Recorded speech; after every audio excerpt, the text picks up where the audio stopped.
आप सभी का हमारे चैनल पे बहुत बहुत स्वागत है। अब तक फर्स्ट जो चैप्टर है उसके मैं 8 वीडियो अपलोड कर चुका हूँ। वो ये 9वां वीडियो है और देखते हैं। अगर आप इस वीडियो पर अभी आप हमारे चैनल पर पहली बार आए हैं तो प्लीज़ हमारे चैनल को सब्सक्राइब कर लें, लाइक करें और पिछले 8 वीडियो ज़रूर देखें, 1 से लेकर 8 तक कंटिन्यू।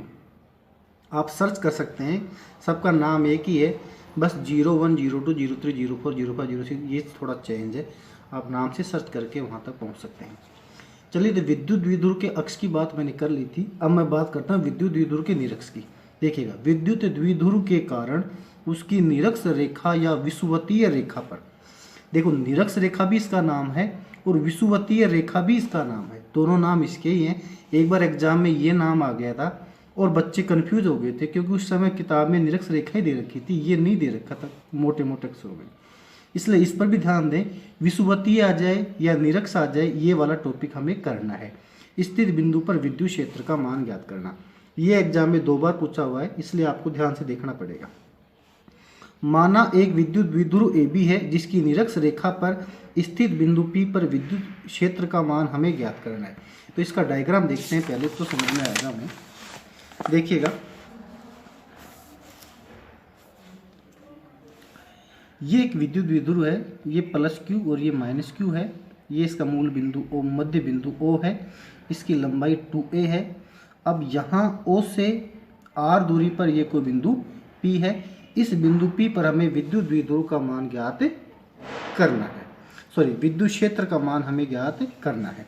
तो यहाँ जो +Q है, इस +Q से चूंकि बल रेखा निकलती हैं, इसलिए मान के चलिए आप कि यहाँ से कोई बल रेखा निकल रही है, बिंदु P से गुजर रही है और ये E1 वेक्टर विद्युत क्षेत्र उत्पन्न कर रही है।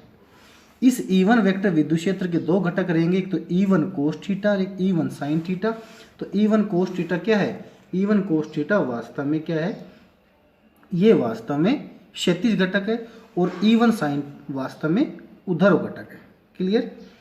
आगे देखिएगा, इसी प्रकार ये -Q है, यहाँ पर बल रेखा आती हैं, तो जो बल रेखा इस P से होती हुई इस माइनस के Q पर पहुँच रही है वो ये बना रखी है।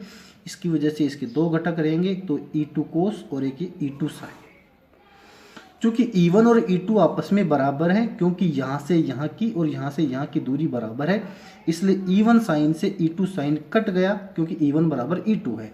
बच गया केवल 2, E1 cos और E2 cos। इससे ये स्पष्ट हो गया कि बिंदु P पर जो विद्युत क्षेत्र रहेगा वो केवल क्षैतिज घटक के कारण ही रहेगा। ये बात हम इससे समझ सकते हैं। तो चलो पीछे चलते हैं हम। तो चित्र में 2 त्रिभुज थे, वहाँ AOP और BOP में आप PA² PB² बराबर ये लिखा, ये कहाँ से है? वापस चित्र देखो। अब ये चित्र है, देखिएगा, इसमें ये PA, ये है PA है। इसके 2 घटक क्यों रहेंगे? देखो, ये जो दूरी है और ये जो दूरी है, यहाँ से यहाँ तक की दूरी R है, यहाँ से यहाँ तक की दूरी A है, तो इस पर पाइथागोरस प्रमेय लग जाएगी। इसलिए ये PA जो है वो हो जाएगा R² + A² के बराबर। ऐसे PB जो है वो R² प्लस ये R² + A² के बराबर रहेगा। ये बात उधर लिखी थी, देख लीजिए। तो PA² + PB² बराबर R² + A² रहेगा, या PA/PB बराबर इसकी पावर 1/2 लग जाएगी। चलिए आगे बढ़ते हैं। तो +Q आवेश के कारण बिंदु P पर विद्युत क्षेत्र रहेगा E1 बराबर KQ/R² + A² रहेगा, जो समीकरण 1 है। सीधी सी बात है भाई, KQ/R² होता है। अब यहाँ से यहाँ तक की दूरी जो कि PB है, जिसको मैं R² + A² लिख चुका हूँ पहले, क्योंकि यहाँ KQ/R² आता था। सूत्र, ओरिजिनल सूत्र ये है KQ/R²। R क्या थी? दूरी। तो दूरी क्या थी? PB, और PB का स्क्वायर कर रहे हो तो PB² हमने पिछले पेज पर लिखा था R² + A² बराबर, इसलिए ये लाइन तैयार हो गई है। इसी प्रकार -Q आवेश के कारण क्या हो जाएगा? KQ/R² + A²। आप कहोगे सर अब यहाँ माइनस का चिन्ह क्यों नहीं लगा? क्योंकि इसकी वजह से केवल दिशा का फर्क पड़ रहा है और दिशा का जिक्र हम यहाँ पर कर चुके हैं, इसलिए यहाँ माइनस का चिन्ह नहीं लगा। कुल विद्युत क्षेत्र के लिए आपको बताया था मैंने कि ये तो कट ही गया था, ये दोनों बच गए थे, इसलिए E1 cos + E2 cos रहेगा। चूंकि साथ में ये बताया था कि E1 प्लस E2 बराबर E बराबर रहेंगे, इसलिए E जो निरक्षीय है उसका मान हो जाएगा 2E कोस थीटा। यहाँ भी E रखोगे, यहाँ भी E रखोगे, तो E cos theta plus E cos theta बराबर 2E कोस थीटा रहेगा।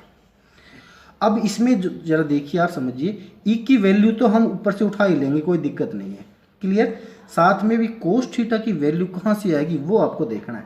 देखो इधर कोस थीटा की वैल्यू के लिए ये जो त्रिभुज है इसको मैं यहाँ थीटा कह रहा हूँ। अब इसमें देखो कोस थीटा आपको लगाना है। कोस थीटा बराबर क्या होता है, लाल बटा कक्का के हिसाब से LAL बटा KKA, अर्थात आधार बटा कर्ण। तो इसमें ये आधार है और ये कर्ण है, ये आधार है और ये कर्ण है। अब आप कहोगे आधार और कर्ण का पता कैसे लगेगा, देखिएगा 90 डिग्री के सामने की भुजा सदैव कर्ण होती है, थीटा के सामने की भुजा सदैव लंब होती है, बच गई जो आधार। तो ये थीटा के सामने की लंब है जो कि OP है, 90 के सामने की ये PA क्या रहेगी, कर्ण रहेगी, बच गई OA क्या बच गई, आधार बच गई। इस वजह से देखो कोस थीटा बराबर आधार, आधार क्या है यहाँ पर, आधार यहाँ पर A है इसलिए A लिख दिया, बटा कर्ण, कर्ण ये वाला था PA हमने उधर लिखा था R² प्लस A² की पावर 1 बटा ये आधार A बटा R² प्लस A² की पावर 1 बटा 2। तो E निरक्षीय बराबर हो जाएगा, देखो अब ये 2 का 2, इस E की जगह कोई सा E उठा लो कि Q/R² प्लस A², क्योंकि E1 और E2 E के बराबर है, तो ये भी E है, ये भी वास्तव में E है, तो ये वैल्यू रख दी। साथ में मैंने कोस थीटा की वैल्यू उठा के E रख दी है। ये बात हम जानते हैं P बराबर Q गुना 2A होता है, तो ये तो Q रहा, ये 2 रहा, ये A रहा, इसकी जगह P रख दिया तो ये KP बन गया। पावर यहाँ 1 थी, यहाँ आधा है, 1 और आधा 1.5 होता है, 1.5 मतलब 3/2, तो 3/2 लग गई है। आगे देखिए अब, तो चूंकि R जो है वो A से बड़ा है, आपको पिछले टॉपिक में बता दिया था मैं, तो R² और बड़ा रहेगा A² से, तो A² को नगण्य मान के छोड़ा जा सकता है, और जिसको नगण्य मानना हो उसको 0 मान लेते, तो R² की पावर 3/2 हो गई। देखो R² की पावर क्या होगी, इसको मैं इस A² की जगह 0 रख रहा हूँ, तो ये लाइन बनेगी R² प्लस 0 की होल पावर 3/2, तो ये हो जाएगा R² की पावर 3/2, 2 से 2 कट गया, तो R की पावर क्या बन गया है, 3 बन गया है, इसलिए ये R की पावर 3 बन गया। तो E निरक्षीय बराबर KP/R की पावर 3, साथ में माइनस का साइन, ये फर्क है थोड़ा, इसका फर्क का कारण आप समझो। हमें पता है कि जो P वेक्टर जो है इसकी दिशा सदैव माइनस से प्लस Q की तरफ होती है, और E की दिशा प्लस से माइनस की ओर होती है। चित्र में समझो इसको जरा थोड़ी देर के लिए, जैसे ये चित्र था हमारा, इसमें देखो ये तो E की दिशा इधर है, इस साइड में है ना, और ये P की दिशा माइनस से प्लस इधर जाएगी। P की दिशा तो इधर है, E की दिशा इधर है, इसलिए दोनों अपोजिट हो गई हैं, और दोनों के अपोजिट हो जाने के कारण ही यहाँ पर क्या आया था, माइनस का चिन्ह आया था, ये वाला माइनस का KP/R की पावर 3। यहाँ विद्युत क्षेत्र की दिशा विद्युत द्विध्रुव आघूर्ण की दिशा के विपरीत है, इसलिए ऋणात्मक चिन्ह आया है। अगला टॉपिक,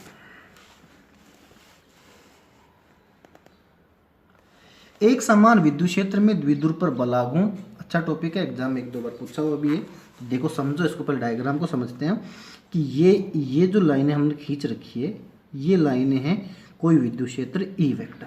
क्या है ये, कोई विद्युत क्षेत्र है E वेक्टर। इस विद्युत क्षेत्र में ये कोई द्विध्रुव है, ये प्लस का Q, ये माइनस का Q, जिसकी लंबाई 2a है, और ये विद्युत द्विध्रुव थीटा कोण पर यहाँ पर उपस्थित है। किस कोण पर है, थीटा कोण पर यहाँ उपस्थित है। द्विध्रुव ये जो आवेश है, इस आवेश पर F बराबर QE बल लगेगा, हम जानते हैं बराबर QE होता है। तो इधर तो देखिए F बराबर प्लस का QE, अब ये चूंकि माइनस का Q चार्ज था, इसलिए F बराबर माइनस का QE रहेगा, जो अपोजिट डायरेक्शन हो चुकी है। अब जब हम किसी वस्तु पर देखो, कुल बल तो क्या हो गया, प्लस का Q इधर माइनस का Q इधर, कुल बल तो हो गया 0, लेकिन इन दोनों बलों की क्रिया रेखा अलग अलग है। इसकी क्रिया रेखा ये है, इसकी क्रिया रेखा ये, अलग अलग क्रिया रेखा होने के कारण ये जो द्विध्रुव है ये घूमने का प्रयास करेगा। जैसे मेरे पास ये पेन है, अगर इस पेन के मैं इस सिरे को पकड़ूं, इधर खींचूं, और इस सिरे को इधर खींचूंगा, तो ये घूमेगा इस प्रकार से, इसी प्रकार ये घूमेगा, और जो घूमेगा उसे क्या कहते हैं, बल आघूर्ण कहते हैं। तो देखिए आप, माना एक विद्युत द्विध्रुव AB है जो एक समान विद्युत क्षेत्र में थीटा कोण पर स्थित है। चित्रानुसार विद्युत द्विध्रुव पर कुल बल 0 होगा, लेकिन दोनों बलों की क्रिया रेखा अलग अलग होने के कारण एक बल आघूर्ण का निर्माण होता है, जिसके बारे में चर्चा कर चुका हूँ। तो बल आघूर्ण होता है बल गुणा बलों के मध्य लंबवत दूरी, जो आपको याद होना चाहिए, 11वीं क्लास में आ चुका है। तो टो बराबर बल की जगह एफ, लंबवत दूरी और समझ लो BC कहाँ से आया, इसी डायग्राम से समझेंगे हम। देखो ये जो बल है और एक ये जो बल है, इन दोनों बलों के बीच में ये जो रेखा है वो इसके साथ भी 90 डिग्री कोण बना रही है और ये इसके साथ भी 90 डिग्री कोण बना रही है, इसलिए BC क्या रहेगी, लंबवत रहेगी, लंबवत दूरी रहेगी, इस वजह से यहाँ पर BC लिखा है। अब F बराबर QE डायग्राम में हमने देख ही लिया था। अब साथ में BC का क्या करें हम, तो देखो आप BC के लिए त्रिभुज ABC में साइन थीटा लगाए इसमें, देखो ध्यान से, ये त्रिभुज A B और C है, साइन थीटा बराबर वही लाल बटा कक्का के हिसाब से क्या बनेगा, लंब बटा कर्ण। लंब तो क्या है बेटा BC ये है, BC ये तो लंब, क्योंकि थीटा के सामने गुजर लंब होती है BC, और कर्ण क्या है AB, तो यहाँ हो जाएगा BC अपॉन AB की जगह इसने 2A लिख दिया है। अब आप ये भी कह सकते हो कि साइन थीटा ही काम में क्यों लिया, इसका रीजन और समझ लो आप, क्योंकि हमें BC चाहिए, हमें क्या चाहिए, BC चाहिए। तो क्योंकि यहाँ BC का जिक्र आता है इसमें BC चाहिए, और BC वास्तव में है क्या, लंब है, इसलिए लंब चाहिए एक तो। और हमारे पास ये है क्या, आधार नहीं है, इसका हमें पता ही नहीं कितना है, और हमारे पास कर्ण है, तो ये लंब और कर्ण किस में आते हैं, साइन में आते हैं, इस वजह से यहाँ साइन काम में लिया है। ये रटने की चीज़ नहीं, ये समझने की चीज़ है, इसलिए यहाँ पर साइन काम में लिया है। अब ये देखिएगा BC बराबर हो गया 2A साइन थीटा, तो टो बराबर QE, तो F की जगह तो QE रख दिया, BC की जगह 2A साइन थीटा, टो बराबर PE साइन थीटा। अब वही बात आ गई, देखो Q गुणा 2A बराबर P हो जाएगा P sine theta, vector form में टो बराबर P क्रॉस E लिख सकते हैं। साइन थीटा जब हटता है तो P क्रॉस E बन जाएगा। ये केस फर्स्ट में जब थीटा बराबर 0 तो साइन 0 क्या होता है 0, तो टो बराबर क्या हो जाएगा 0, द्विध्रुव स्थायी साम्य अवस्था में, और थीटा बराबर 90 डिग्री पर ये हो जाएगा, और थीटा बराबर 180 डिग्री पर ये, क्योंकि साइन 180 क्या होगा वापस क्या होता है 0 ही होता है। ये एक सिंपल सी बात है, इसकी आवश्यकता बहुत कम पड़ती है एग्जाम के दिनों में। ऊपर वाला टॉपिक, ये जो टॉपिक है ये एग्जाम में पूछा हुआ है। इसी के साथ ये चैप्टर हो गया है फिनिश। अब हम इस चैप्टर का थ्योरी कंप्लीट कर लिया है, अब हम सेकंड चैप्टर पढ़ेंगे, सेकंड चैप्टर की थ्योरी पढ़ेंगे। थ्योरी पढ़ने के पश्चात हम इसके न्यूमेरिकल्स वगैरह का अध्ययन और छोटे अति लघुत्रात्मक क्वेश्चन, न्यूमेरिकल्स और इसके अलावा जो बोर्ड में आए हुए क्वेश्चन है उसका अध्ययन, दोनों पार्टों का एक साथ हम अगले चैप्टर के बाद में करेंगे। इसलिए अगले वीडियो में आप तैयार रहें सेकंड चैप्टर पढ़ने के लिए। Thank you.